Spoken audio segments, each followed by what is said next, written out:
Going from the first to second deal, you had some issues scaling or raising more capital. What did you do about that?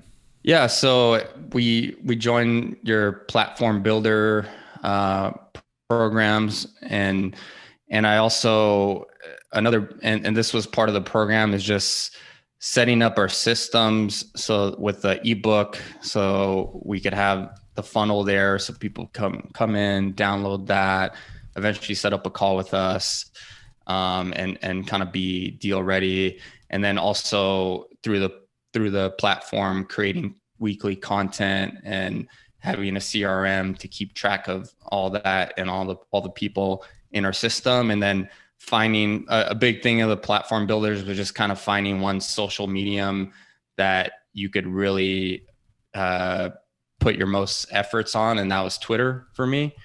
And part of the reason why I went on Twitter is because another syndicator I know in LA has raised millions of dollars off Twitter, and that he's met investors that way. Yeah. And now on this next deal, out of the I think 12 or 13 investors, I think about half of them came from my efforts on Twitter and the platform and being in our email campaigns and all that. Yeah. Okay. So there's there's a lot to unpack here. So Yeah. I mean, fundamentally, you were asking yourself the question, how do I raise more capital? So this is not an uncommon situation. And sometimes you run into in the first, second deal, but certainly by the third deal, when you've exhausted your personal network and you've raised some amount of money, $500,000, whatever. And you're like, how do I go from 500 to 5 million, right?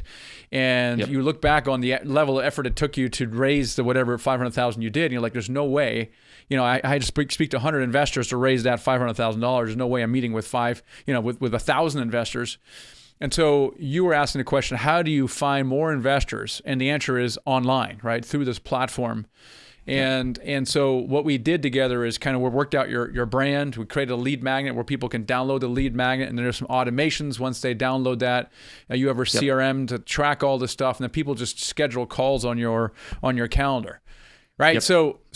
So what happened is you set all this stuff up, and you chose Twitter, which is amazing. And so how does the mechanism work? So you're on Twitter. Let's talk about the finished product, because there's a lot of work that obviously went into this thing through the Platform Builder program. We did a bunch of stuff. You did a bunch of stuff.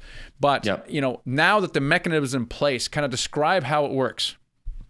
Yeah, so I think the platform builder gives you the tools, but just like working out, you have a trainer, you still have to show up and put the reps in. So that I guess the reps that I put in is on Twitter, I post something of value for people every single day from what I'm learning. And I also I do I put some personal stuff about my family and about like I've dealt with like mental health issues. I've talked about that, and people just resonate with that. So I think making yourself seem human, intelligent, and know what we're talking about, and your real life experience where people can learn from you and see you as I guess a thought leader in that particular realm of social media. It's very powerful. And then every once in a while sprinkling in like a link to we called it a tribe, to join our tribe, that eventually set up a call with us. There's I have a couple people giving me their email a day now through a lot of them coming from Twitter. I'd say probably about half the people or more than half of the people that I set up a call with come from there. Yeah, that's awesome. So, all right, so you have people schedule a call directly. Do they download your lead magnet, or what is the call to action? In other words, how do you get them from the social media platform to scheduling a call with you? What is that? What is that? Yeah, I also have, like, on Twitter, you have your profile, and you could have a small description and links in your description, and I have the ebook in my description. So yeah, they either download my ebook and go through the whole funnel and join the tribe and then set up a call with us. Or sometimes I'll just put the link directly to join my tribe. And a lot of people have been following me on Twitter for, like, one of the people that was one of our investors followed me on Twitter for a year before he pulled the trigger, Yeah. So like these people, because I'm posting something every day, they like get to know me, through what I'm putting out there, that when they finally get on a call with me, it's like it's like I'm talking to a friend. So if you weren't putting out content like you weren't posting like you are, what would be the impact on your ability to raise money? We probably would have raised half of what we raised on this last deal. Right. Because the other half was just word of mouth or just people I've known for a long time, just being in real estate. But the other half were just every day, it's a grind. It's not like, it's not fun all the time, but you just got to keep at it and keep, like, I think about it. I dream about it. I'm like, okay, what else what other topics, what else could I put out there that could be of value? And that's one thing too, is like, some days I just won't put something because I don't feel like what I'm putting out there is necessarily of value, that I rather skip a day than put something that's just to put something up. But I'm going to put something that's really good, or I'm not going to put it up. So what does content do then for the business? Why is it so important that you put out content?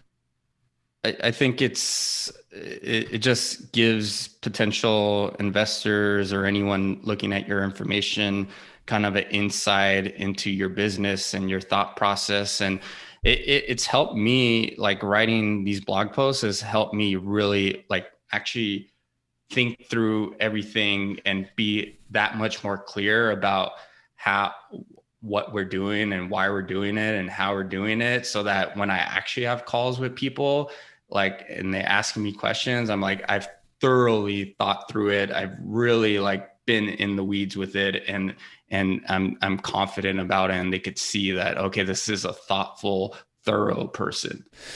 Yeah, I mean, my observation is, and I see it in yours, is that the content that you post really builds trust with people. You said that once you get on the phone with them, you feel like you're talking to a friend. Certainly they feel like they're talking to a friend because they already know you. They've been watching you for sometimes a year or even longer. Yeah, they'll talk about posts I put up, and we'll talk about my posts, and like, it just gives us a common ground, I guess. Yeah, absolutely. So how do you? So you sometimes, and I remember when I was when I first got started with blogging for the Bigger Pockets, I had, it was a weekly thing that I had to do. And sometimes you're just, can't stop writing. And other times you're like, crap, what do I write about, right? Like you're talking about here. How do you come up with things to talk about? A lot of it is just having conversations with people, and they ask me a question that I feel like I don't have the greatest answer to. Yeah. And I'm like, oh, okay, I need to dig deeper into this and kind of figure this out. Or listening to other podcasts, like, I'll get ideas, and a lot of, and like you said too, sometimes it is tough to write, or you're just having writer's block. So what I try to do is kind of block off time where I could probably do a couple at a time at least. And then I have on Upwork, I have someone that helps me kind of edit it after I've put it all out there, sort of help me clean up and kind of put some more structure to it, so it's a little more professional looking. And it's been working well, but yeah, it's getting tough to think of new stuff when I've thought of like 40 or 50 topics already. Yeah. Yeah. You're saying that sometimes it's a little tedious and sometimes isn't. Other times it's enjoyable. What do you think you can do to make the content production more enjoyable, you think? I think if for some reason the topic that I'm talking about is a little more challenging, it's okay to go shorter too if you need to. I think that's one thing that's kind of helped me. Like, instead of, okay, I need to do 800 words, it's like, no, 600 is pretty good too. Or maybe you get started and you're in the middle of it and you're just not feeling it, and you just kind of put it aside and think of a new topic because maybe it's just not a good topic, and that's why it's so hard for you to really think it through.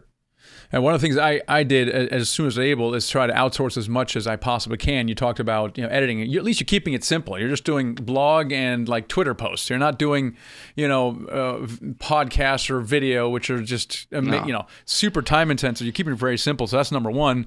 Yeah. And then I started outsourcing tedious things, like, for example, posting it up on WordPress, for example, or editing a video or editing a podcast. But of course you need income, you need revenue to be able to do that.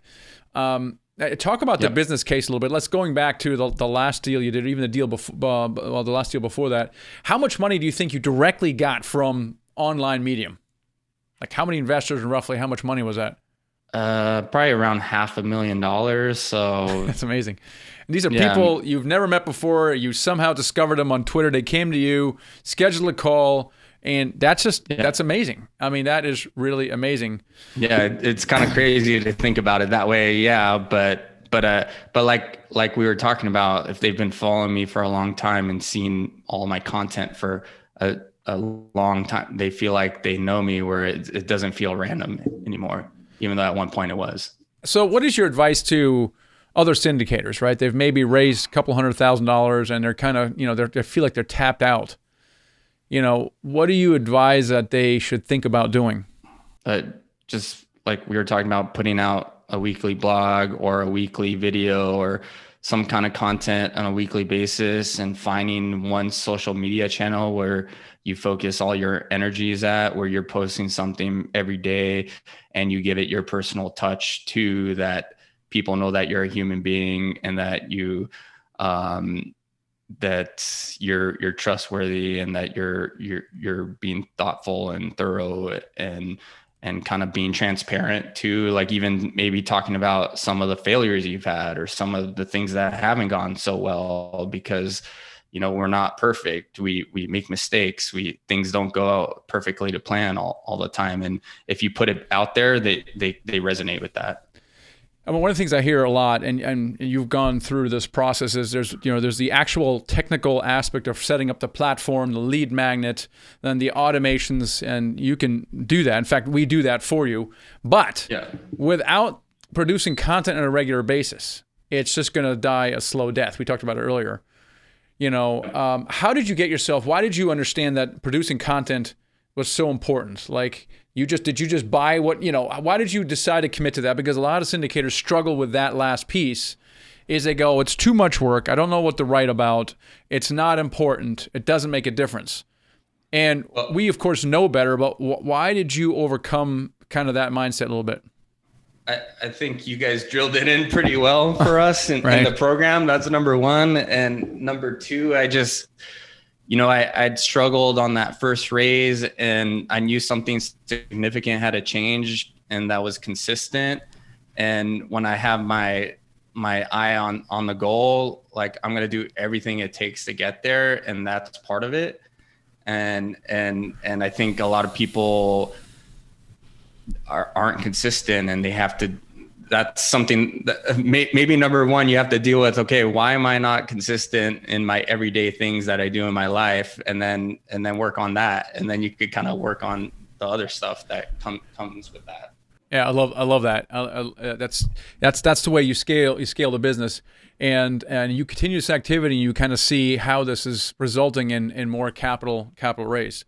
So love that, man. And you just made my point about content. It's tough. It's tough when you're starting out. You just don't understand why go through all the time and expense and whatever to produce content, and then you see it, and you see it when people show up on your calendar, and that really is the magic of it.